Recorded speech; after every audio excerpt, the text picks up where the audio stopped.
Hello, today I wanted to have a quick chat about 1.4 aperture lenses. Most of us out there aspire to get the most expensive f1.4 lenses, in some cases even f1.2, but do you really need them? This is a AIS 50mm f1.4. This is a beautiful lens, does let in a lot of light. But what really is the difference between this and a 1.8 or even an f2? It's a discussion that goes on and on and on. If you look through YouTube, people get so opinionated about it, even to the point where they start slandering each other's opinions in other videos. But really, I bought this a long time ago to go with my f3, and I've got the D version. Well, actually it's the pre-D version, the AF 1.4, and this is also, again, 50mm f1.4. I do love this lens, it's very, very good. But, you know, when you're actually using them, what's the difference between a 1.8 and a 1.4? For that extra half a stop, that's all it is, half a stop, you have so much extra weight and so much extra expense, and many people buy these lenses and then stop them down a bit. Well, if you're going to buy a lens and start using it at f2.8, there really is no need to have gone for a 1.4 in the first place. Okay, if you need it in low light, you can go half a stop more than a 1.8, one stop more than a f2. In this day and age, with the low light performance of cameras, it really doesn't make much difference. For those of us who broke our bones with film, you know, 400 ASA, 800, 1600 was really pushing it, and there used to be a 3200, which was like taking photos through sandpaper at that time, but it was creative in its own way. No comparison to what you can do nowadays. Now this one, for example, is the 1.8G. This is for DX camera size. They also make a 1.8G that is designed for full frame, which is significantly more, and they make a 1.4 35mm G, which is even more expensive, a lot more. Really, yes, you could argue that the 1.4 lenses are made for professional use, to a higher quality, better image quality, and if you want the best, that's what you will go for. If we're nitpicking, okay, yes. But let's look at optical performance first. The difference between this and the most expensive one, nobody, and I mean nobody, would know the difference looking at a completed image. Nobody.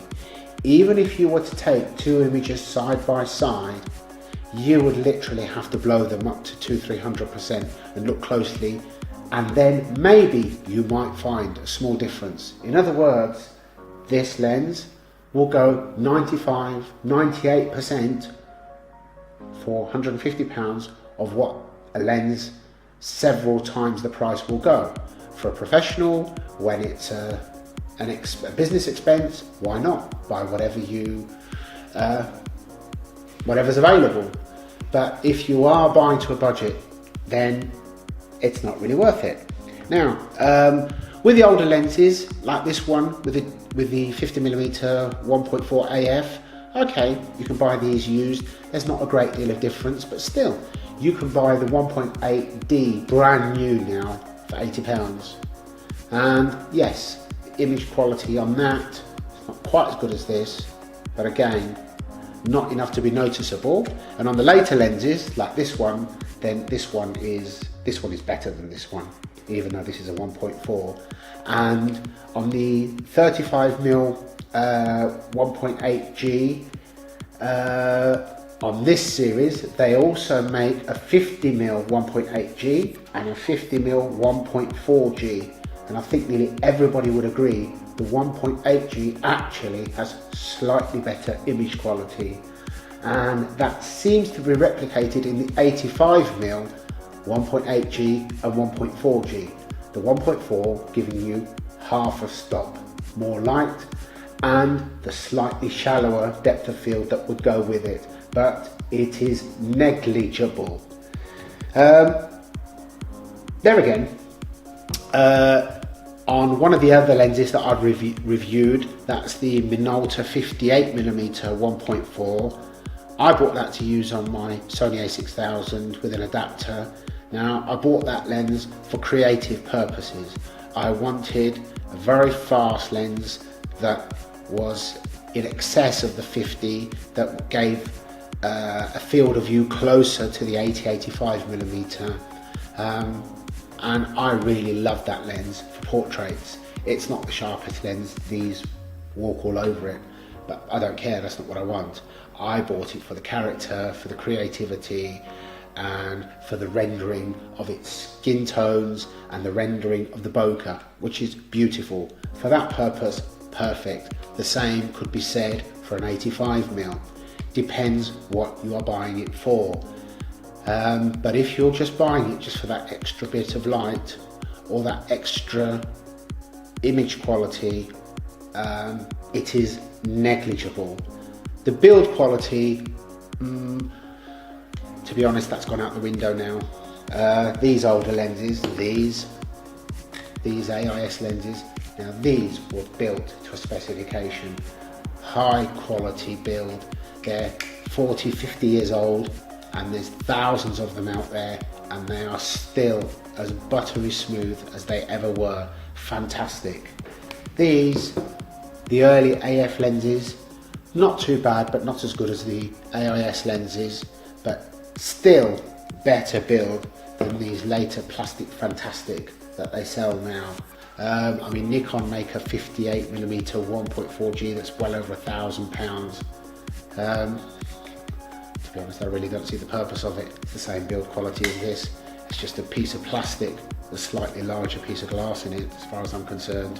So no, to be honest, as long as you have a good quality lens, and most of them are, most of these primes are very good, the 35s, the 50s, the 85s, whether you get the 85D, 1.8D, 1.4D, 1.8G, 1.4G, they're all very, very, very good. But really, do you need, if you're buying the 50, 1.8G, it's about £150. The 1.4G is about £350. If you're a professional, fine. But if you're buying it purely because you're a gear whore, you are really wasting your money, because it's not going to show in your final shots. At the end of the day, as long as the quality of the lenses are good, and all of these are good, then it's down to light and your creativity. Really, really is, because the lenses are all very good. The margin of difference is not anything you would notice unless you really, really were to look closely, zoomed in, like for like. You would never ever notice it on a printed image on a wall of any size. If you're doing something that has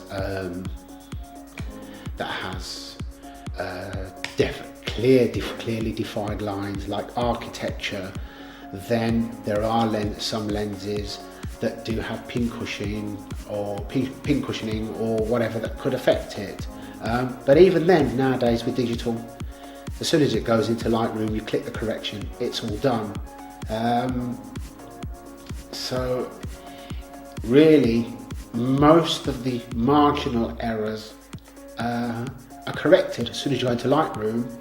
So all we're left with really is, does the lens suffer from any extreme softness, maybe around the edges?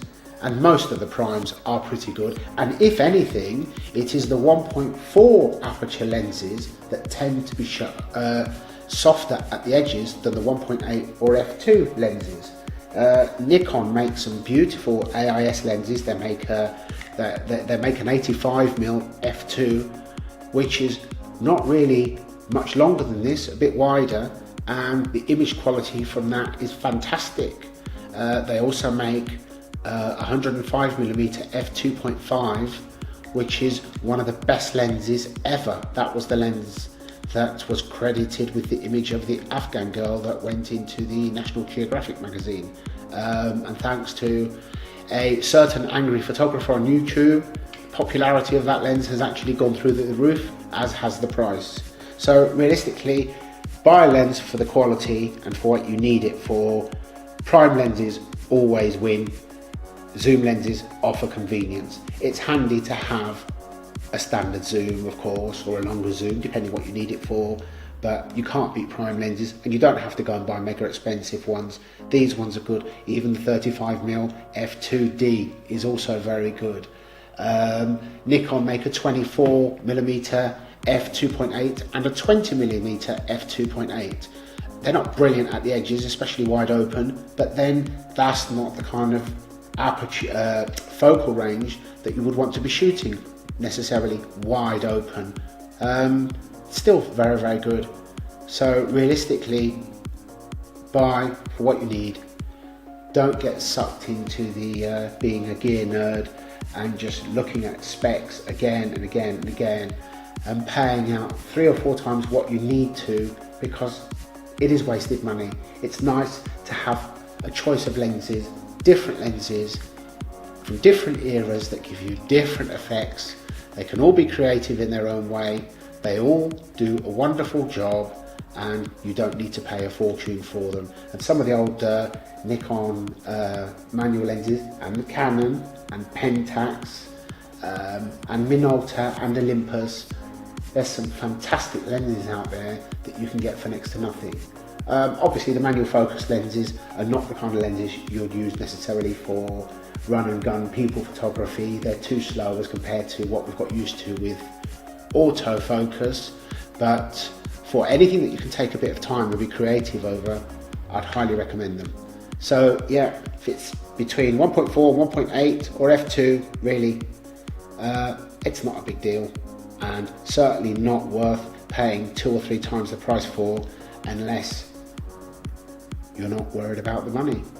If it's coming out of a budget, written off against tax, and you're buying the best, you're in the business, why wouldn't you? But if you're spending the wife's housekeeping, there's better things you can do with it. Okay, back soon. Bye.